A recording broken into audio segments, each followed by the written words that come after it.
full. Hopefully by now you know me from the Jazz Council, that was years ago. So I brought more fire to douse dudes and playing by house rules. I'm laid back like a couch dude. I'm that dude to make his own beats, writes his own rhymes, records his own shit. Probably why it takes so much time to put out an album.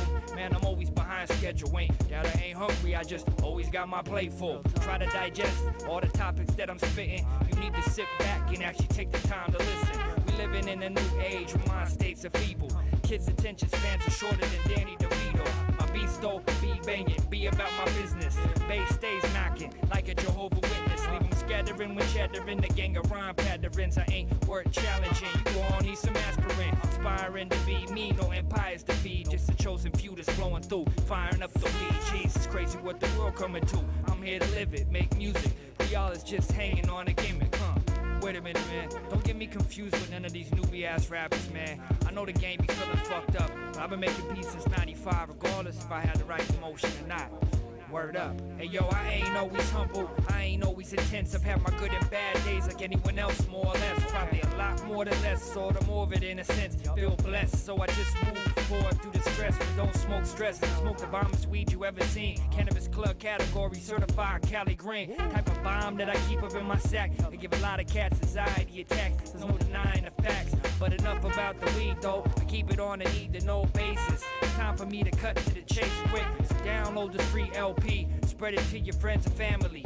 Even to the little haters mad at me. I got 2 official LPs coming after these. So far I'm grateful for the love that's coming back to me. Truly appreciate the support, especially my peeps that had my back when I was going in and out of court. But of course a shout out to all my people who kept the game alive instead of killing it, selling out with weak flows. My crew, anyone that gave an honest point of view. Much respect besides me, man. I do this shit for you, yeah, for you.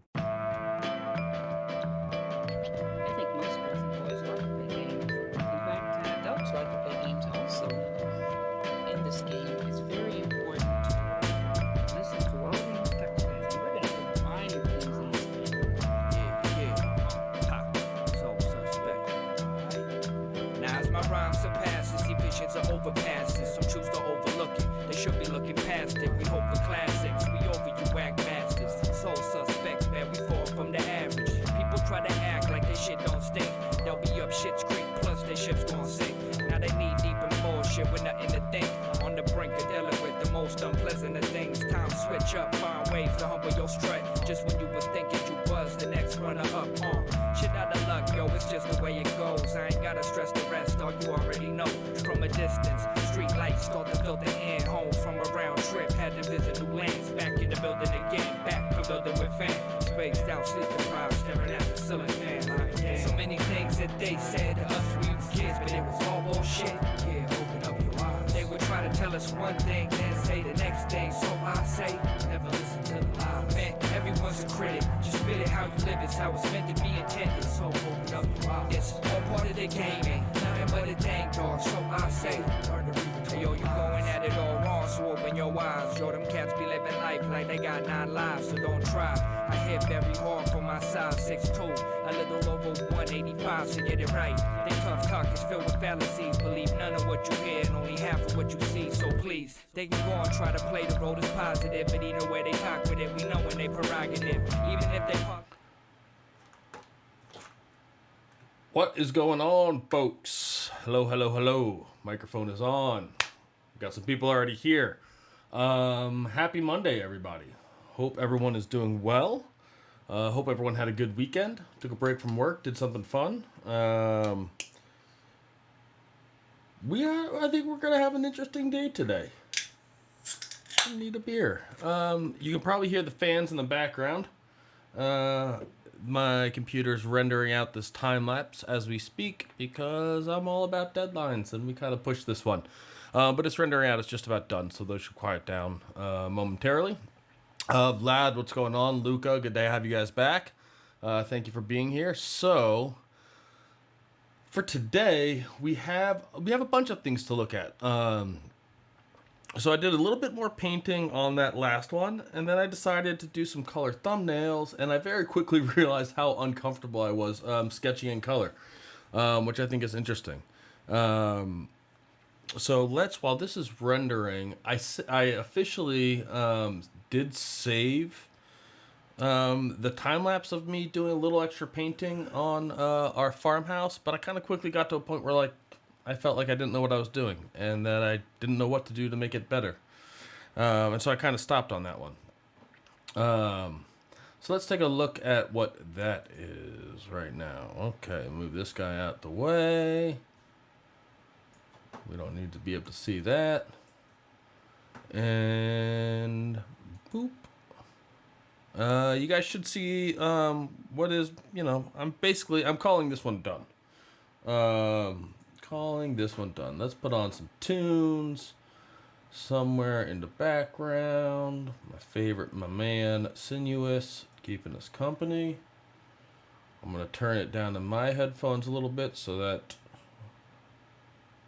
I can hear. You guys can't hear it. Now you can hear it, hopefully. So yeah, let's do a quick toggle. I didn't change much. I fixed some stuff in the sky. I kind of darkened up some of the lines up here. I added some rocks, and I added like a little bit more light floating about. But that was kind of it. And I got to a point where I was like, I just don't know what next to do. Yeah, I feel very uncomfortable still picking colors, and we're going to see that a whole lot today. Oh, good, that finished rendering. Let's close resolve.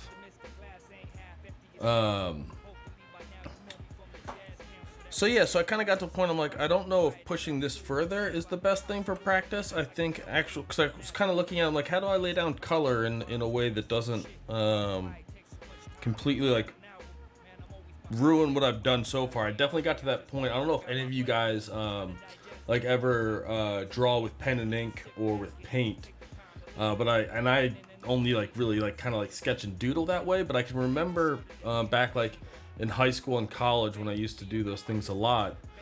As you get like further along in like an ink drawing, you get to this point where you're kind of like, you become like almost crippled with fear that you're gonna mess things up, right? Now, obviously, in Photoshop, you can always undo and layers and all that, but like there's a confidence that you want to have while you're working through. And so I figured doing more sketches in color would be the best thing. And so that's what I ended up doing. And I'll show you guys the end results of what we're going to be looking at today. So I did a sheet of thumbnails, which all kind of started with color and all kind of moved towards monochrome, right? Like this image down here and this image here is basically a black and white drawing with color in it. But you know, it's a start. I think I'm going to have to continue practicing on this, or I know I'm gonna have to continue practicing on this. But I think I'm gonna have to be a little bit more strategic in how I practice. So I have some ideas. We'll probably come back to this in maybe a week or so and see if I've made any progress. And then I also took this mountain image that was like this in black and white, and I repainted it, and it came out like this. And so we're going to look at kind of how I went through and did that. We'll talk about it when we get to it. So that's what we have today. So let me see if I can find where I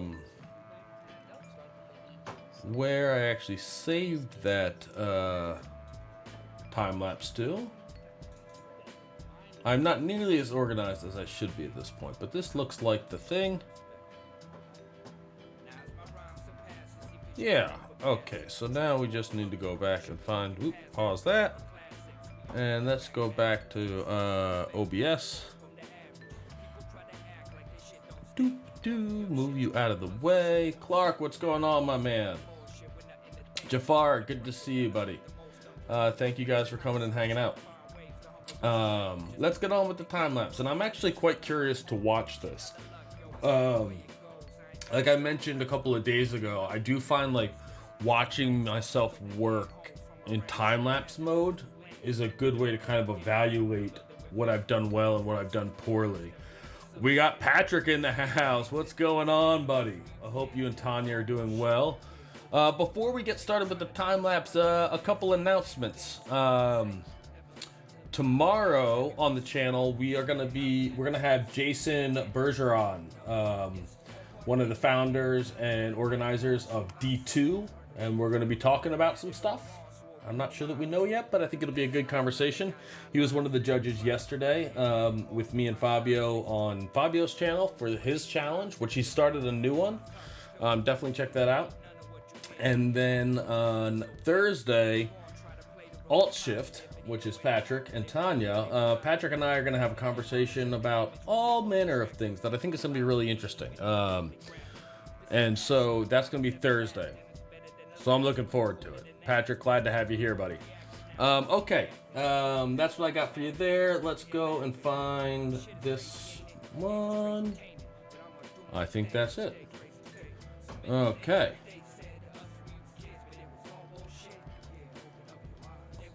So I started this kind of whole process just grabbing some images that colors I kind of liked, and laying them out and like blurring them basically, which is something that Feng Zhu does a lot.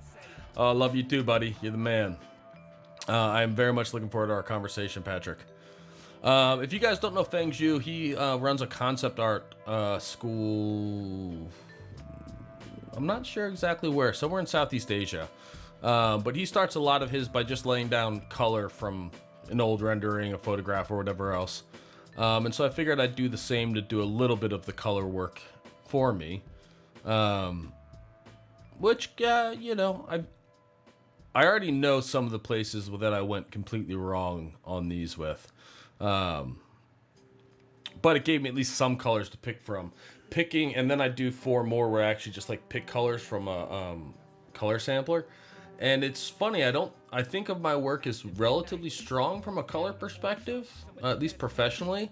But it's a completely different thing when you're kind of picking colors as opposed to adjusting, tweaking, and modifying colors. And so it was it was more of a challenge than I expected it to be. Which on the upside of things means that I get to, spend a whole bunch of time learning.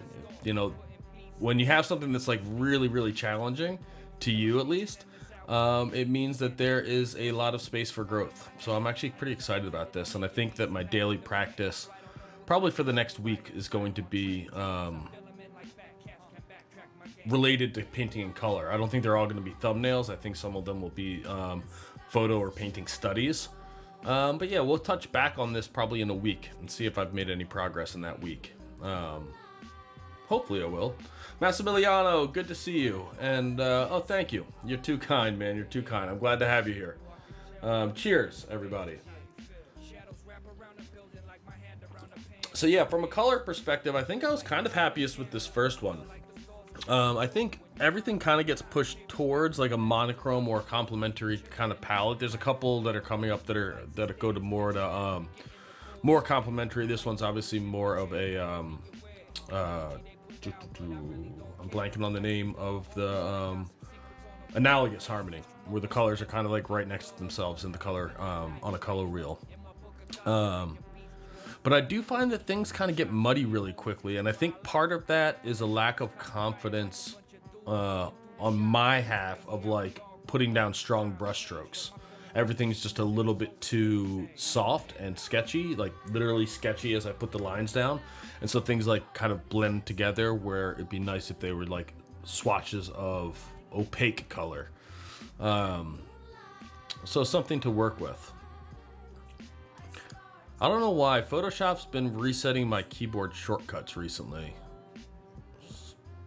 I don't know if you guys have been having that problems, but every time, like once a week now, I go in and for whatever reason, my shortcuts are like reset. So I need to remember to save it, and I'm actually going to do that right now because I reset a whole bunch of them, but I don't think I actually saved them.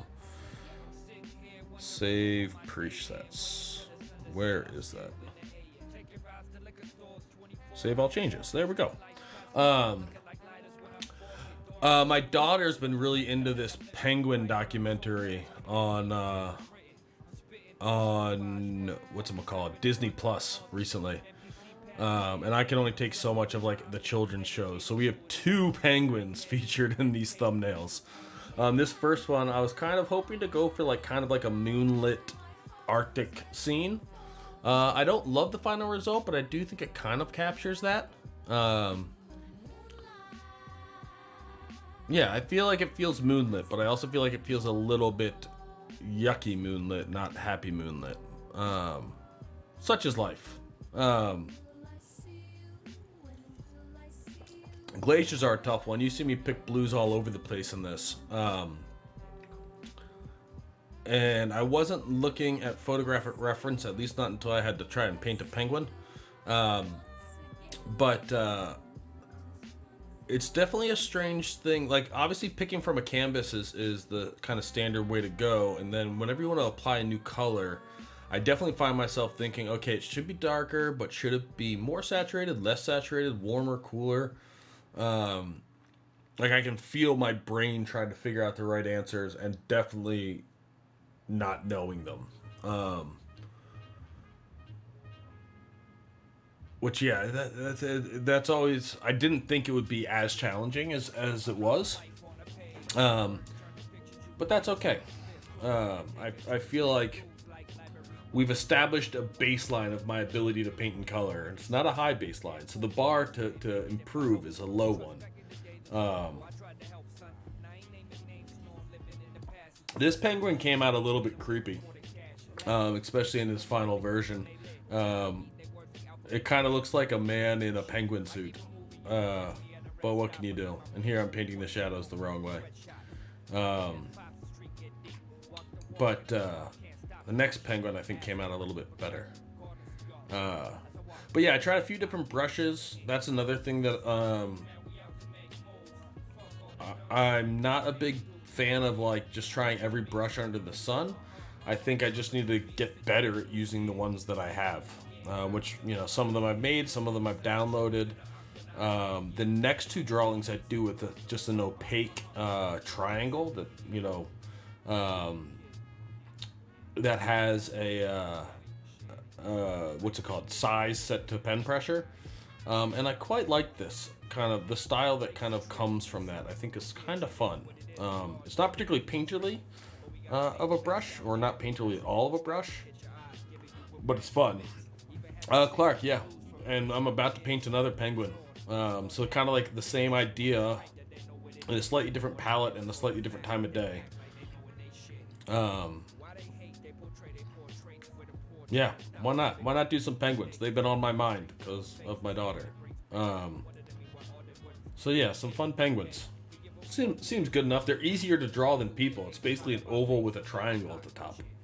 Or an oval, sphere, and triangle. But I did have a web browser open on the other page with some penguin pictures for me to look at. But yeah, I think that I've gotten very comfortable. This is the brush that I use a lot for, like, my quick thumbnailing when I'm doing like thumbnails just for myself. And there's really nothing to it. I literally made a triangle, and that's all that the brush is. But I'm just starting to kind of get using it more this way, even in black and white. I used to just use this for kind of like sketching out rough outlines, and now I'm using it more to fill in things. And I feel like there's something cool that comes from the solid, opaque swaths of color. It reminds me actually of one of my heroes, which is a guy whose name I cannot pronounce, but you guys have probably heard me recommend this before. Frame perspective. Where's framed ink? This is one of them, but it's not the one I was reaching for. Where's the actual framed ink? Frame perspective, frame drawing techniques, trails. Oh, we can look at this. Did I take that book into my other room to read? I might have. Well, we don't need to continue looking for it. Wonder where that went off to. Marcus Matu Mestra. He's got a series of books that are instructional books. There's one called Framed Ink, which is freaking amazing. It's the best thing I've ever read on composition. I highly recommend it. Like, they're all of his, like, instructional books are framed something or another. Framed Ink is, I would definitely recommend the first one to pick up. But his kind of style of drawing is stunning. Let me see if I can find one of the big vistas in this.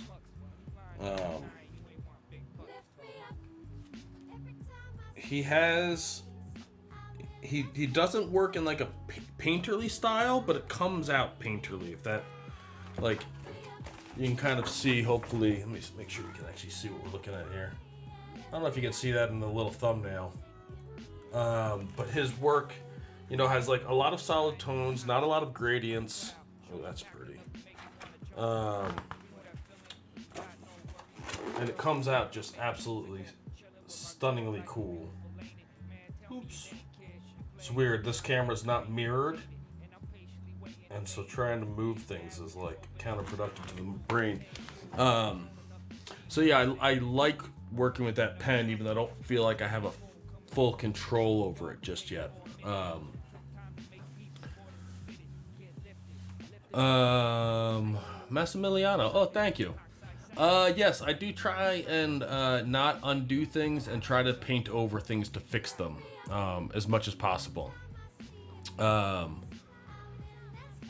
feel like it's a good mindset to keep moving forward. So all of these are painted on one layer. Each now and again, I'll create another layer and paint a figure and then move him down. But especially for like practice, getting the idea of I'm going to do a thing, and if I mess up, I'm going to fix it, I think is a really powerful kind of mental place to be in. And it's one that the digital age has kind of gotten rid of. We used to, if you're drawing with pen and ink and everything else, or real paints, you have to make decisions. You have to trust your instinct. You have to do the thing, and if you can't undo it. And in both 3D and in Photoshop, we can always undo, go back to previous versions, etc., etc. And I think it affects our ability to make decisions. And so yeah, I had a teacher in architecture school named Alex Kaiser, who was the first time I bought a Wacom tablet. It was a class called painting architecture, I think was the name of the class. It was at the Architectural Association in London, and his biggest piece of advice was if you're not sure what to do, the best thing you can do is merge all of your layers and keep moving forward. And I think it's great advice, both metaphorically and literally. But yeah, working it in one layer forces you to kind of train that muscle of making decisions and trying to move forward. So I'm glad that you enjoy it, but it's definitely, I think that there's a lot of ways to practice that. I collapse a lot of meshes. I don't worry too much about my 3D scenes being, endlessly customizable by my clients. It's, if they want to make changes, it's generally easier just to make the changes when they ask for them than to try to set up your file in such a way that it'll be easy. Like, you'll waste more time trying to plan for changes down the road. And the Pixar book Creativity Inc., not John Lasseter's book, Ed Catmull's book, talks a lot about like the ideas behind fail early, right? Which is to say, you're gonna run into mistakes, you're gonna make mistakes, make them quickly, so that you can fix them. And what's the analogy that he uses is if you're in battle and you're in charge and you need to decide one of two hills to storm up, and you're not sure which one that you should do, the worst thing you can do is sit and try to figure that out, and the best thing you can do is just pick one and do it, so that the sooner you make a decision and start moving forward, the sooner you'll know whether or not that's the right decision. So yeah, I think decision making in your art is an important muscle of sorts to train and learn with. And this is kind of one of my ways to exercise that, I guess you could say. Jean-Marc, good to see you, man. Glad to see you here, buddy. You're probably way more comfortable in this type of work than I am. I've been basically talking for the last however long we've been live about how picking colors from a color palette is very much not a strength of mine. I'd much rather, let HDRIs and then adjust colors. Like, I'm very comfortable adjusting photographs. I do a decent amount of photography in my free time, and that I'm perfectly fine playing with colors, but like picking them out of the blue is a whole different world. So it's something that I'm gonna be working on. That and continuing to learn how to make better decisions. This one's probably the least successful of all of them. The purple and orange one was kind of an experiment. There's something to be learned from it. But this one, I feel like I've tried to draw this composition dozens of times. It's never quite worked out. I've never quite improved it. And this just turns into like a kind of aqua colored, monochrome, not great painting. What can you do? You win some, you lose some. 'Tis the nature of the game. We have a little bit of hue variation, but not much. Not anything of any type of significance. Yeah, someday I'll figure out what it is that I think's cool about this kind of composition in my head and actually get it to work. Maybe. Who knows? It never works. I keep trying it.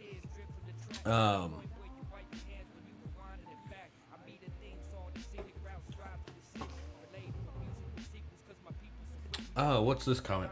I mean, for me, it's someone that's showing a road, and it's nice nowadays where all people seem to discover hot water, but if you stretch a bit under the skin, it's all weird way to cheat. I'm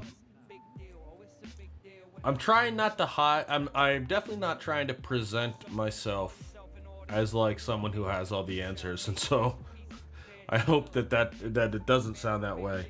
I'm not super proud of anything we're looking at today. But this is like, I think a total of between the thumbnails and then the next thing we're going to watch, something like 3 hours or so, 4 hours of kind of practicing amongst doing some other stuff. So maybe not 4 hours of actual painting and drawing the whole time. But it's definitely the biggest value I got, I think, out of those 4 hours was just really coming to terms with the fact that if I want to get better at this, I can't cheat it. I probably need to go back to some fundamentals and understand a different side of color much better than I do. I think that I have a good understanding of color when it comes to adjusting things, and a much less robust understanding of color when it comes to just picking things. Why I'm doing this one in pink, I don't know.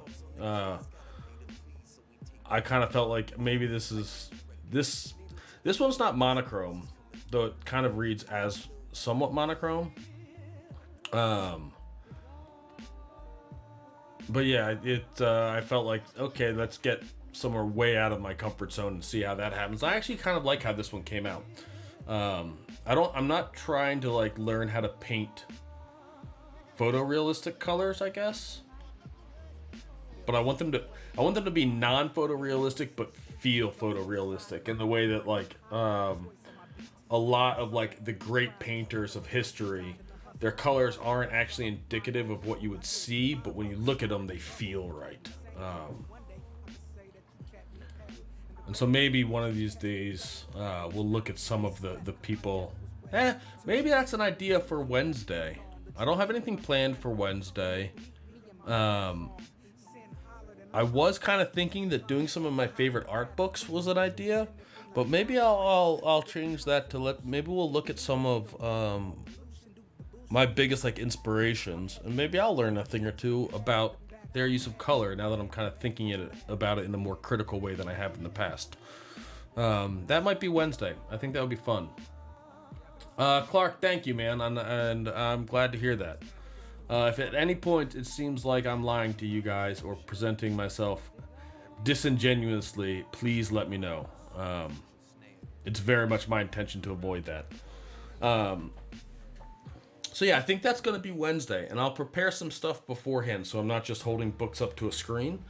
I'll prepare some actual, like, not a presentation, because that seems entirely out of the spirit of this channel. But I'll actually, like, grab beforehand some of the pieces that I'd like to talk about that I think are just gorgeous. Why I think they're gorgeous, and then maybe I'll figure out what I can learn from them.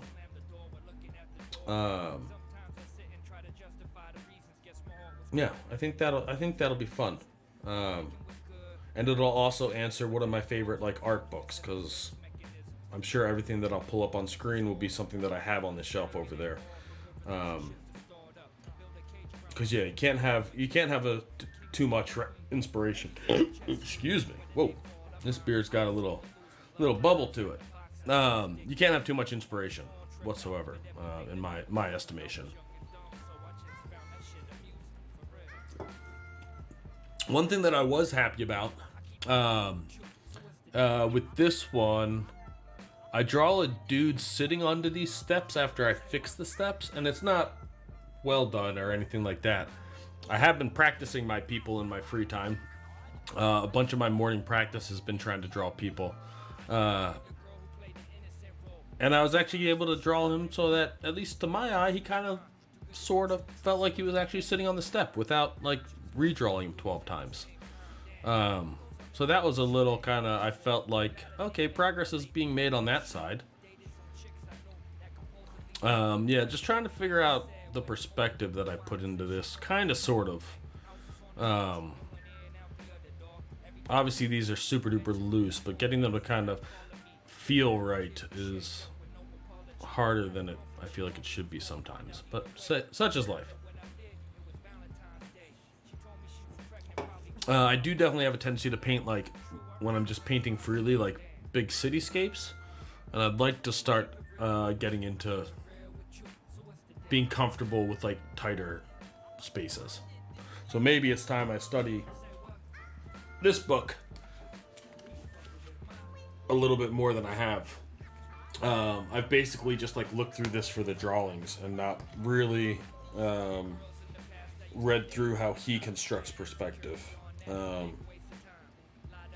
And that's kind of one of the stories. You know how like a lot of the like Salvador Dali was like an amazing like realist painter before he became a surrealist painter. Same with like Monet and a lot of the greats that work in like an impressionist style. They have the skills to not work that way. They're not working that way because that's all that they can do. I don't have a desire to like ever draw like to like super specific perspective grids, but actually doing some practice with them will probably make my freehand perspective that much better. I've been drawing a lot of random cylinders and boxes just in space, trying to get comfortable being able to rotate them as part of my people practice. It's a challenge, but it's actually kind of fun, and it's actually I've been doing the most recent ones in digitally, but the earliest ones I'm still definitely more comfortable sketching on paper than on the tablet. So the first ones I did were like sheets like this. I don't know if you guys can see that. Just like trying to draw a straight line between 2 points. These were supposed to all be circles. They're not all circles. This is just kind of like rotating boxes all over the place. And it's actually a decent amount of fun. Here's cylinders. Just over and over and over again. And it's one of like the exercises. This is like a 10-minute warm-up in the morning. And it's one of the exercises that, like, if you go to a sketching class, you do a lot of this, I'm told. And I'm finding it fun. I always thought it was not a bad idea, but just a boring idea. It turns out it's not. This was kind of fun.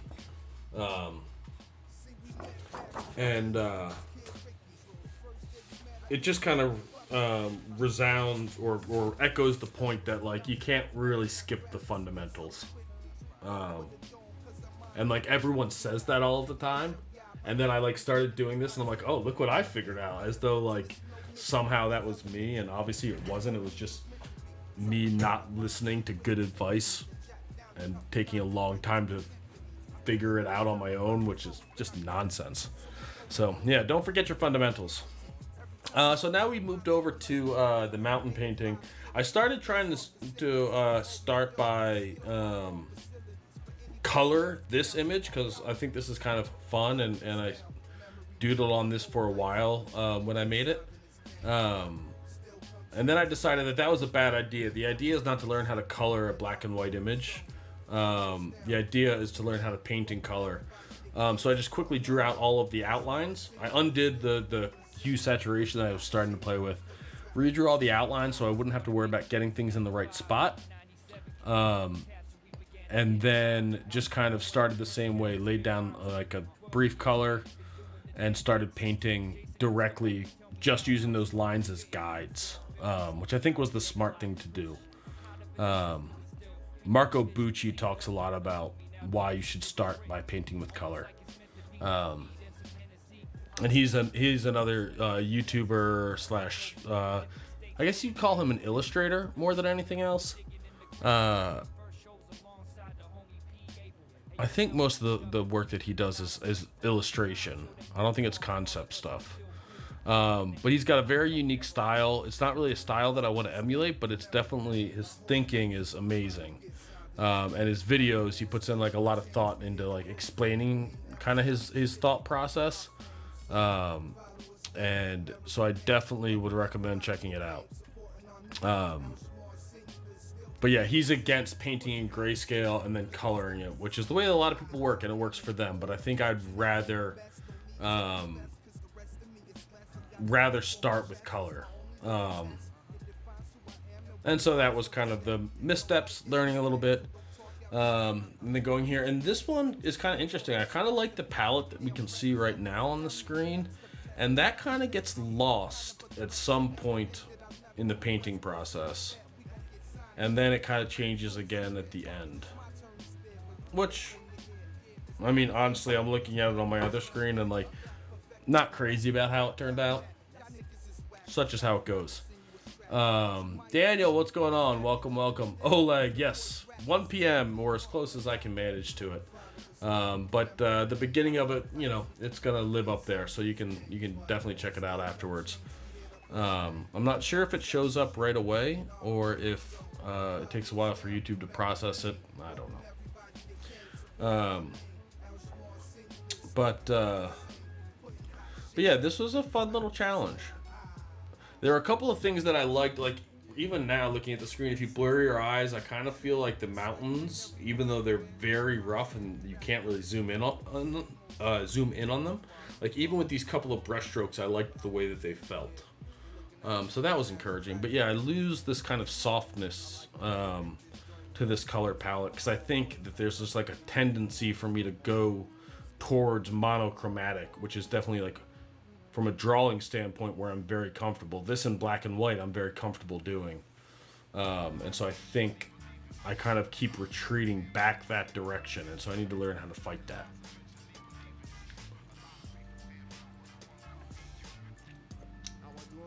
But it was a fun exercise. It was eye-opening. I think we could say.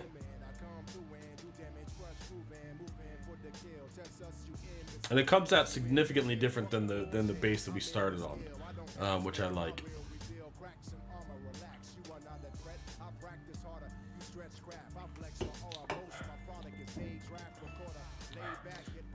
I do that a lot. The flipping on and off of changes, big changes. And I think one of the things, you know, like I sat and when you stare at these for too long, you kind of forget what they look like, or you stop being able to look at them objectively, which I think definitely happened with this one, with the colors that you're going to see come out here in a little bit. Your eyes kind of get so used to it. I think from a color standpoint, this one would have been improved by me leaving it for a day and coming back to it and thinking about it again later. But, you know, didn't have the luxury of that. We'll continue on with the practice. And probably just leave this one where it stopped at.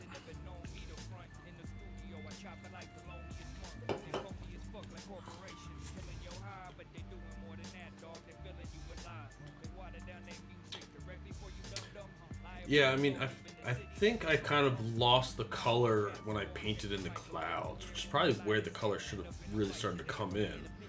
A lot of the color in a scene is dictated by the sky, right? And I feel like when I painted in those clouds, which I generally kind of like the feel of, but the way I painted them, they went to monochrome, and I feel like the rest of the image did as well. I try to bring that back through a couple of different ways in the future of this video. Some of it's good. Some of it leads to some banding and some ugly colors. There's a lot of missteps that I think we're going to see here in a minute. But that's all part of learning, I suppose. But yeah. So yeah, what are some of your guys' favorite books, art books? Whether they're just reference photographers you guys like, painters you like, renderers you like. I'd love to know what you guys are all looking at when it comes to that kind of thing. What was that in the background?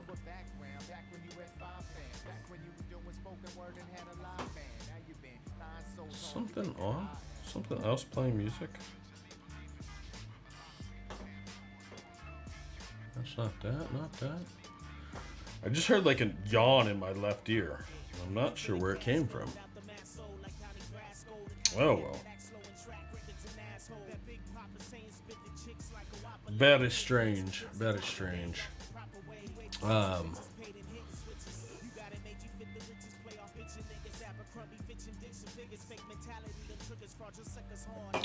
Yeah, these guys didn't turn out nearly as well as they did on the other one, but I spent more time drawing them last time. Here, I just kind of wanted them in place.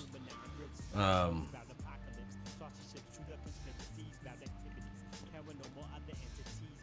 feel like compositionally they're a nice touch, though in execution they kind of look like garbage. Such is life. Such is life.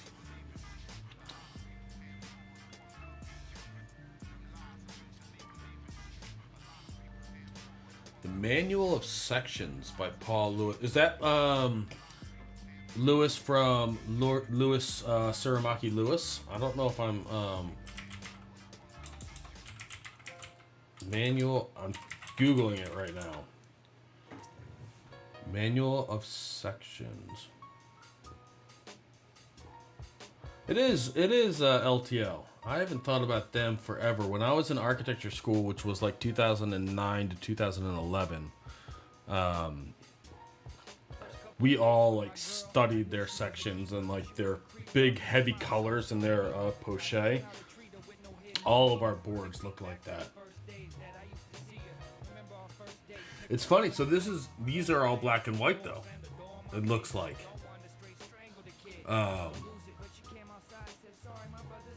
They describe their work incredibly effectively, and they always have. I am surprised that they have a book that's about sections that's in black and white. I'm looking through the Google. Oh, they got some cool stuff in here.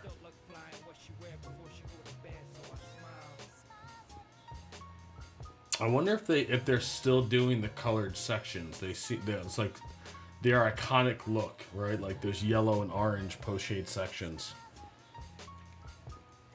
One of the things that I think their sections do really well, we talked about it a little bit, was it yesterday, I think, was that they describe the space and give a sense of the space without implying photorealism.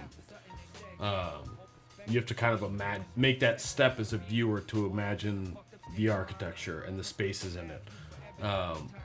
Which I think is way more successful than like a crappy version of those renderings. I feel like I had like one of their books, but it was definitely colored, and I probably have it somewhere on the shelf still. Maybe I've not seen it in a while. There's been a few moves since then, so it could be lost. Or maybe I never had it. Maybe it was just something I borrowed in studio. But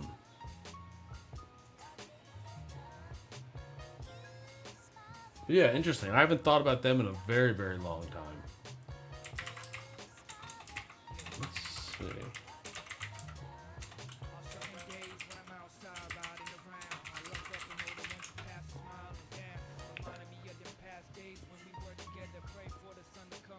Bjarke Ingels is a madman.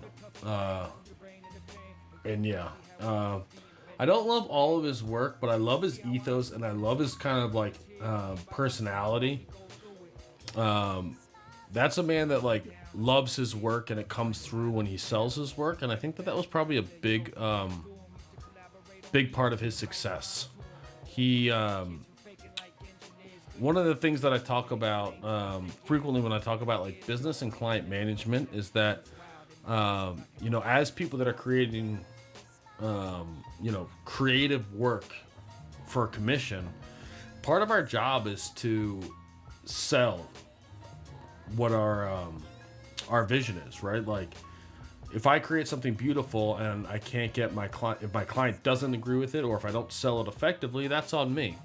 And I think that he's a great example of how to present your work.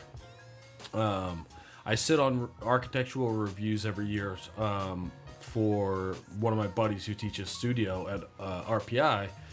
And one of the things you see a lot with like students when they present their work, and I think that this pushes into professional work, is that they kind of go up and they say like, we did this and then we did this and here's this and here's this.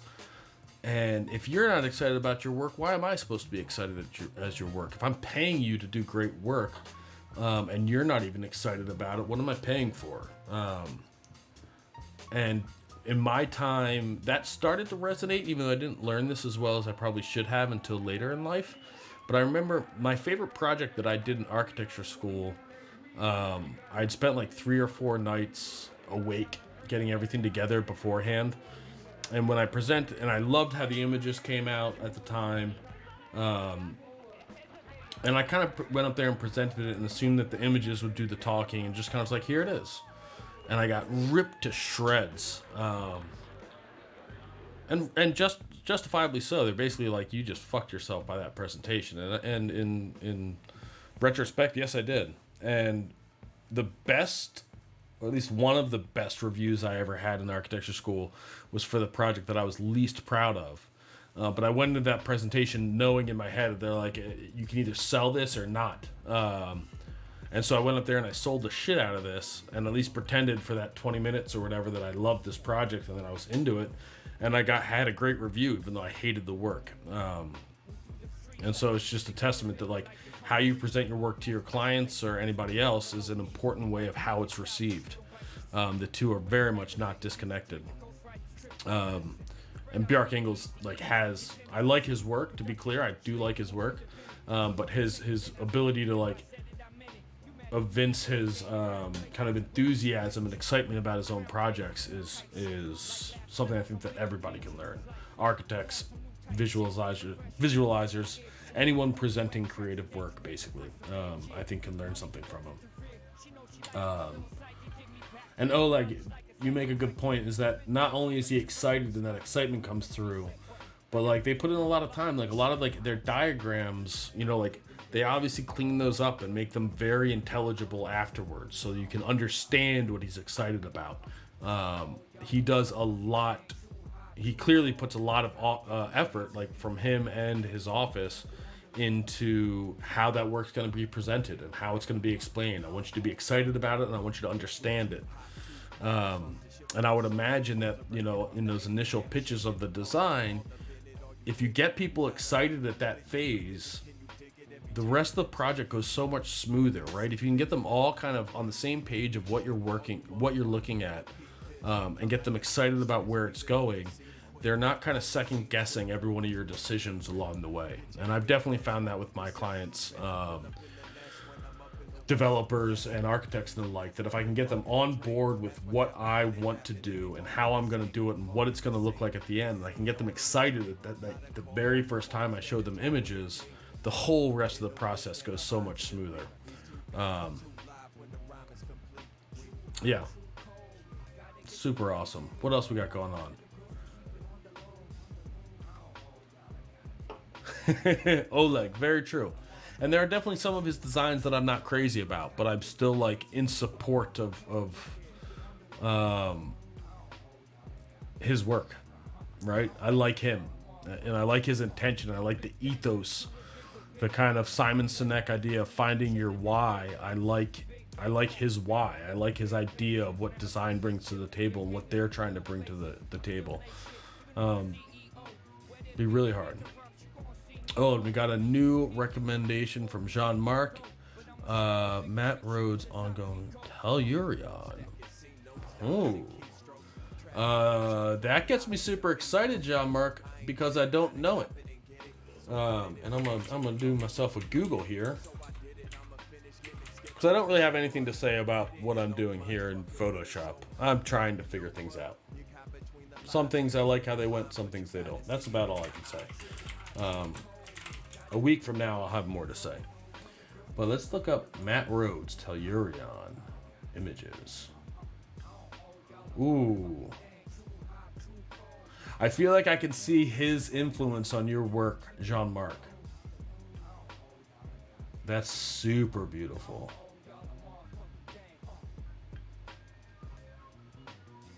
And a very interesting use of color. It feels like, at least in the first couple of previews that I came up with, it's like a combination of like cell shading, but with a higher level of gradients being used than normal. Where's YouTube Studio? Let's go back to something that's not a giant white screen. No one likes looking at a white screen.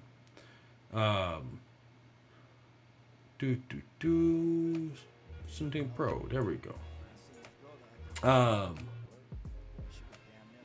Oleg, thank you for the heads up. I'm not very quick on my OBS draw, but hopefully it's back to kind of where this painting's at. I'm looking currently at the Tellurion stuff that Jean-Marc just referenced. You know what it kind of reminds me of? It's a definitely a different aesthetic, but I feel like a similar use of color is Pascal Campion's work.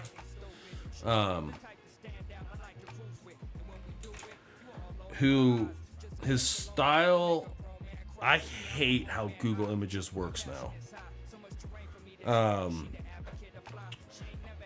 Pascal Campion's, like, his style's definitely more sketchy than toon shaded, but the way that he uses like light and gradients is really effective in a style that you typically don't get that like strong sense of light and atmosphere from. I feel like it's one of the things that I really enjoy about his work, is the sense of light you don't expect from that style, and it's mostly from like gradients and a really controlled use of color.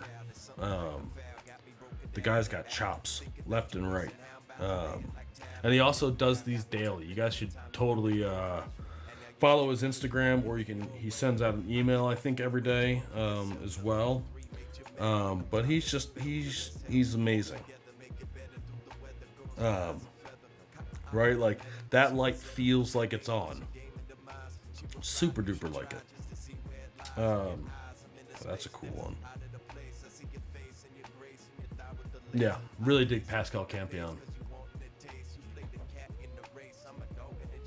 Oh, there's a Batman movie in that style. I'll have to check that out. And Luke, I agree, this kind of modernized Moebius. There's elements of like this kind of lighting, I think, all throughout the Spider-Man movie too, right? Like that's Into the Spider-Verse is definitely a movie that has like a really sophisticatedly beautiful use of like value and color and texture. That was just, I've watched that movie like 4 or 5 times, and I'm just in awe that they made. One of the things that one of the art directors talks about in that movie is that they basically wanted every frame of that movie to look like a fine art still, and I think that they somehow figured out, like, what is that? They animated on 2, so let's say 12 frames a second for 2 hours. So 120 minutes times 60 seconds brings us up to, what's that, 6,000 some odd seconds, which times 24. So like 20, let's call it 20,000 frames that are each one beautiful compositions, beautiful color, beautiful lighting. The achievement of that is just beyond me. Well, all right, folks. I think we're going to call that a day from here. This was a lot of fun. And I appreciate all of the suggestions in the chat. Please keep them coming. Gives me A, something to talk about, and B, a whole bunch of new work to look at after this, which is just the best thing in the world. Tomorrow we're going to have Jason. It's going to be awesome. Hope you guys come around for it. That's Tuesday. Today's Monday. Tuesday. Wednesday, we're going to do some of my favorite art books and some of my big inspirations that I look to all of the time for both inspiration but also a reference for how they do things. So I'll pull out some examples of that. And then we have the Patrick Vogel from Alt Shift on Thursday, which is going to be awesome. And Friday will probably be paint over day again. So if any of you guys want me to paint over something, send it along and I'll do my best with it. Or if you know somebody that might want that, let them know. Definitely share the news. I need to put up a post about it. But yes, Fridays are going to be paint overs of one form or another. And hopefully I won't wait till the last minute to try to figure out what that's going to be. All right, guys.